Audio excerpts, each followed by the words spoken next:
Херсонка Інна відбуває покарання, призначене судом. Замість позбавлення волі – громадської роботи по системі пробації. Так трапилося в моєму житті, що я припустилася помилки. Суд призначив мені роботи. Я приходжу в ДЖЕК на 2 години в день, тричі на тиждень і відпрацьовую призначені мені години. Прибираю територію, розчищаю сніг.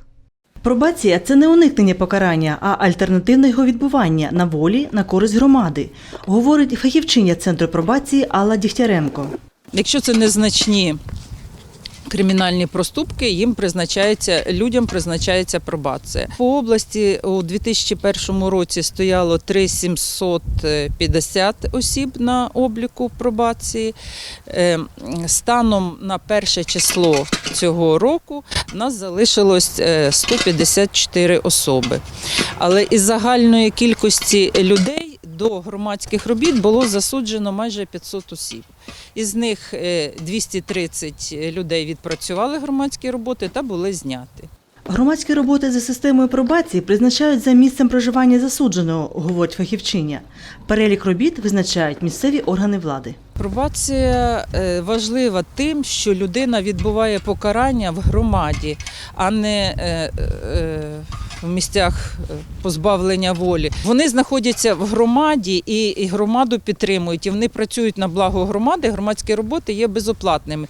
І місцеві бюджети економлять на цьому і також отримують зиск. За минулий рік в громадські роботи відпрацювали майже 30 тисяч годин громадських робіт було відпрацьовано. І всі кошти, які від них, збереглися в місцевих бюджетах. Відділи пробації Дніпровського та Суворовського районів Херсона направляють засуджених до громадських робіт у ЖЕК номер 1, розповів головний інженер Віталій Берлінський. Вони виконують роботи по уборці території, які закріплені за ЖЕКом, збирання сміття, збирання віток, тобто збирання гіляк, погрузка на машини проводиться.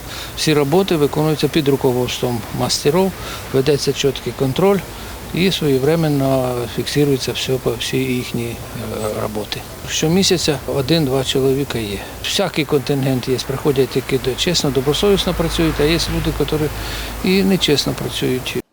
Якщо людина уникає призначених громадських робіт, інформацію про це направляють до суду, говорить Алла Дігтяренко. Суд вирішує, ув'язнити цього засудженого чи призначити йому інше покарання. Ольга Ляшок, Григорій Шматко. Новини на Суспільному. Херсон.